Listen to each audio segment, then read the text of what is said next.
Good morning, Dr. Michael Levin. Sitting here drinking my coffee and enjoying your tweet, or considering it.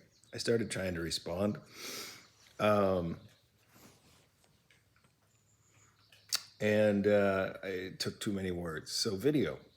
Um, what's an explanation exactly? What are the criteria of good explanation? How do we know when a phenomenon has been explained better than it had been before? And if possible, when has something been explained to the point that we're done and don't need to explain it more? All right, so this is a really complicated question I just love. So I first responded with a picture of the true, and truth, and I set up a template for a basis for the conversation. Because we've taken at least two conscious observers, let's say me and you, and we've stretched us out in a room sitting 90 degrees to each other, considering a cylinder dangling in a room. So it's a really perfect scenario. And let's set some, because several of your questions are so impacted by where you want to set the boundaries of, I would say, thorough.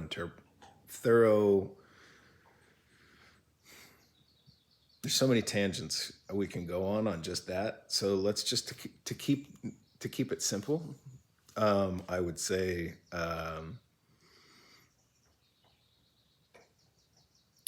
Let's keep it to that room, and let's actually set a boundary or a target for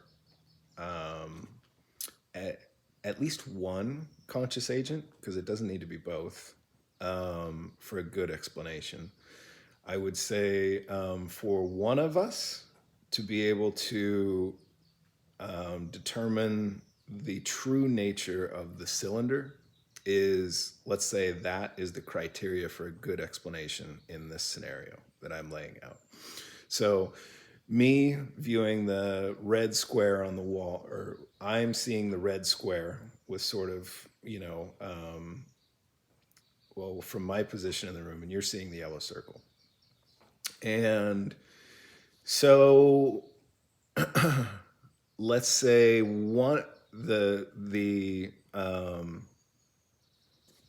I gotta go back to your what you said here. This won't be a Twitter short. I don't speak short, and I'm long-winded. Or a YouTube short. You asked, so what's an explanation exactly? So I think an explanation is just one observer, one conscious observer describing their interpretation of state. Now, I said our position's fixed, so in that room,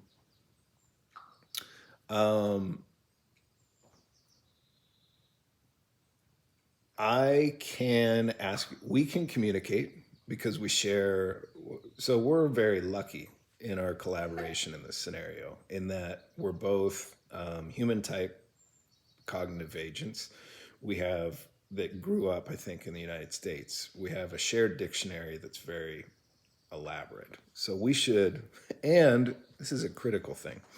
I think I've studied you enough, and I know enough of myself that we're curious by nature. And when we're in an environment, if our position is fixed and suddenly we get access to another conscious observer who can relay their perception of state and environment, you and I are both the type that would be curious about that.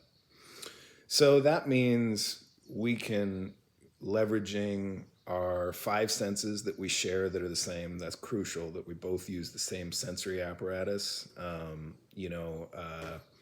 A bat and I would have a hard time collaborating on, and it might not be possible. But because it's Michael Levin and Curtis Cobb sitting in the room, yeah, we can probably collaborate. I can ask you questions. I can describe what I see. Those are the first thing you said. What are explanations? That's just context interpretation is how I look at it. So I'm gonna describe to you what I see from the room. Now, there's a lot of other really interesting things that would be useful to know about our scenario. Are we sitting in chairs? Do I actually see you? Because when we try to build context for the clearly different observations that we see as we evaluate the center of the room,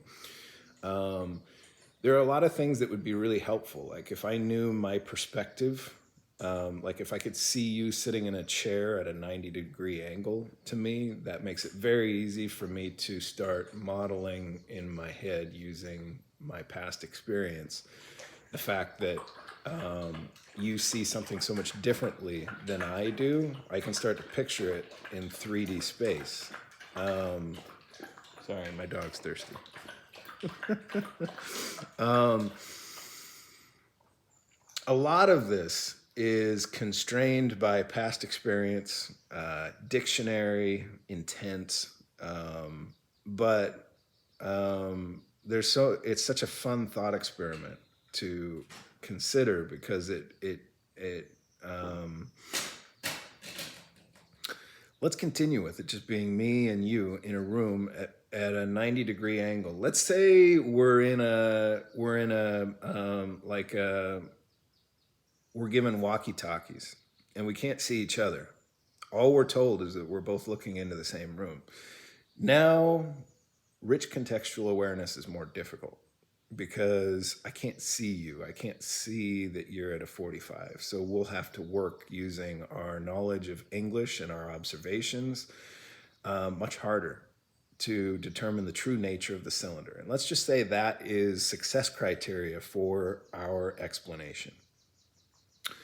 One, not both, must intuit the true nature of the room and our positions in it and the object hanging in the middle of the room. And we don't have to describe space-time outside that. Let's just say success criteria for this scenario is that. And it's very critical that it doesn't need to be both of us that align on that for the explanation to be quality, an individuated consciousness. So if I'm able to ask you questions because I'm curious, let's say you're not Dr. Michael Levin and you're somebody in pop culture that doesn't seem overly curious in this way they want to try and understand things. I can still ask them questions, even if they're adversarial. I can still trick them into giving me information about their observation. I can study them, how their model of self works, and I can figure out ways to entice them into sharing their honest perspective from the room. I can get to know them. I can do all these little tricks that will let me get their observations so that I can integrate them into my model. Now, I can create tests for those observations. There's just an array of things that are possible that you can do to elicit context interpretation from an outside observer. And then if internally I or you, let's say I'm just unreasonable and cranky and not willing to collaborate, and so you trick me and you get all my observations, and you know that I'm sure. You develop a system for knowing when I'm authentically observing. And you know that you become quite certain that as I view the room, I see a shape, and we're told in the beginning of this, because this is very helpful. There is a way for us to know that we're not looking at two different rooms, and that the object we're looking in the center of the room is the same object. That's very critical for creating a cohesive model of it using everything I get from your explanations or vice versa.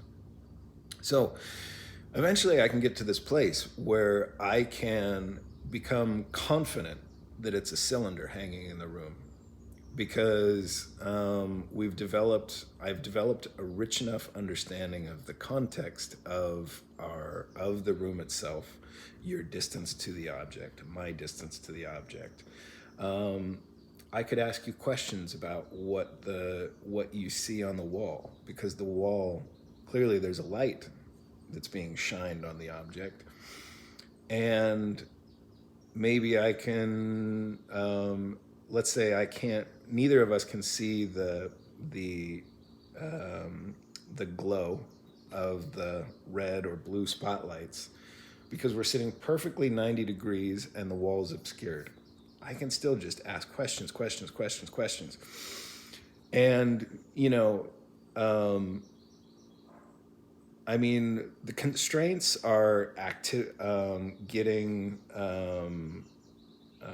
engagement from the outside observer, but you're never constrained by how they view the room or whether they agree. And I would say the explanation is done when one party builds a sophisticated, at least one party builds a sophisticated understanding of the entire scene such that they could describe it well. And but then extra credit is where when you or I, after building that, then relays it through establishing trust in a way that the other can also enjoy that same sophisticated understanding of the room and the explanation. That's like that's explanation plus. That's an A++ on the assignment when you can reach consensus on the true nature of the scene. And it's fun too. I mean, if you're sitting in a room together and once one of you kind of figures it out, I think it's a good way to spend your time to try and share that. Cheers, man. I enjoy your tweets and your work.